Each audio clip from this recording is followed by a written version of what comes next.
നോയമ്പൊക്കെയല്ലേ, അപ്പോൾ എന്തുണ്ടാക്കുമെന്ന് വിഷമിച്ചിരിക്കുന്നവർക്ക് ഈ ഒരു കറിയൊന്ന് പരീക്ഷിച്ച് നോക്കാവുന്നതാണ്. ഇന്നൊരു ചേനക്കറിയുടെ റെസിപ്പിയാണ്. അതിനായിട്ട് ഒരു പാനിലേക്ക് കുറച്ച് ഓയിൽ ഒഴിച്ചു കൊടുത്തിട്ടുണ്ട്. അതിലേക്ക് ഇതുപോലെ വട്ടത്തിൽ കട്ട് ചെയ്തെടുത്ത ചേന ഇട്ടിട്ട് ഒരു 2-3 മിനിറ്റ് ഈ എണ്ണയിലൊന്ന് നന്നായിട്ടൊന്ന് വറുത്തെടുക്കണം. ഒരുപാടൊന്നും ബ്രൗൺ കളർ ആകണ്ട, അത് ഇതുപോലൊന്ന് വാടി വന്നാൽ മതിയാകുമേ. ഇനി ഇത് എണ്ണയിൽ നിന്ന് എടുത്ത് നമുക്ക് കോരി മാറ്റാം. ഇനി ആ പാനിൽ കുറച്ച് ഓയിൽ കൂടുതലായിരുന്നു, ഇത്രയും ഓയിലിൻ്റെ ആവശ്യമില്ല, അതുകൊണ്ട് ഞാൻ ഒരു ടേബിൾ സ്പൂൺ ഓയിൽ എടുത്ത് മാറ്റിയിട്ടുണ്ട്. ഇനി ആ പാനിലേക്ക് ഒരു നുള്ളി ജീരകം ഇട്ട് പൊടിച്ച് അതിലേക്ക് ഒരു സവാള കട്ട് ചെയ്തതും ഒരു പച്ചമുളകും പിന്നെ കുറച്ച് കറിവേപ്പിലയും ഇത്രയും ഇട്ടിട്ട് നന്നായിട്ടൊന്ന് വഴറ്റി കൊടുക്കണേ. ഇത് നന്നായിട്ട് വാടി വരുന്ന സമയത്ത് അതിലേക്ക് 1 ടീസ്പൂൺ ഇഞ്ചി വെളുത്തുള്ളി പേസ്റ്റ് ചേർത്ത് കൊടുക്കാം. എന്നിട്ട് നന്നായിട്ടൊന്നും കൂടി ഒന്ന് വഴറ്റാം.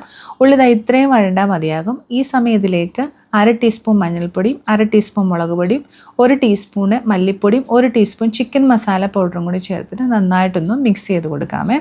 ഇനി ഇതിലേക്ക് ഒരു തക്കാളിയും കൂടി ചേർത്തിട്ട് നന്നായിട്ട് മിക്സ് ചെയ്തതിന് ശേഷം ഈ ഒരു തക്കാളി ഒന്ന് സോഫ്റ്റ് ആകുന്നതിനായിട്ട് 1 ടേബിൾ സ്പൂൺ വെള്ളവും കൂടി ചേർത്തിട്ട് ഇതിനെ ലോ ഫ്ലെയിമിലൊന്ന് അടച്ചു വെച്ചിട്ട് കുക്ക് ചെയ്യണേ. ഇതിപ്പോൾ നിങ്ങളുടെ തക്കാളിയൊക്കെ നന്നായിട്ടൊന്ന് ഉടഞ്ഞു വന്നിട്ടുണ്ട്.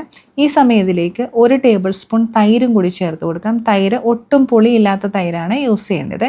എന്നിട്ട് ഇത് നന്നായിട്ട് മിക്സ് ചെയ്ത് കൊടുക്കണം, അല്ലെങ്കിൽ ആ തൈരൊന്ന് പിരിഞ്ഞു പോകുമേ.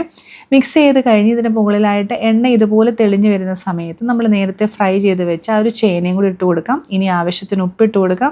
ഒരു 1/2 ടീസ്പൂൺ ഗരം മസാലയും കുറച്ച് ചൂടുവെള്ളം ഒഴിച്ചതിന് ശേഷം നന്നായിട്ട് മിക്സ് ചെയ്തിട്ട് ഇതിനെ അടച്ചു വെച്ചിട്ട് കുക്ക് ചെയ്തെടുക്കണേ. ഇപ്പം ചേന നന്നായിട്ട് കുക്കായിട്ട് വന്നിട്ടുണ്ട്. അതിൻ്റെ മുകളിലായിട്ട് കണ്ട എണ്ണയൊക്കെ തെളിഞ്ഞു വന്നിട്ടുണ്ട്. ഈ സമയം കുറച്ച് മല്ലിയിലയും കൂടി ചേർത്തിട്ട് നമുക്ക് സെർവ് ചെയ്യാവുന്നതാണ്.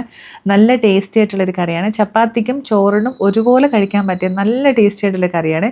നിങ്ങൾ ഇതുപോലെ ട്രൈ ചെയ്തിട്ടില്ലെങ്കിൽ ഒന്ന് ട്രൈ ചെയ്ത് നോക്കാം. ഞാനിന്ന് ഇവിടെ ചപ്പാത്തിയിലൂടെയാണ് കഴിക്കുന്നത്. ഞങ്ങൾക്ക് എല്ലാവർക്കും ചപ്പാത്തിയുടെ ഒരു ഫേവറേറ്റ് കറിയാണ് ഈ ഒരു ചേനക്കറി.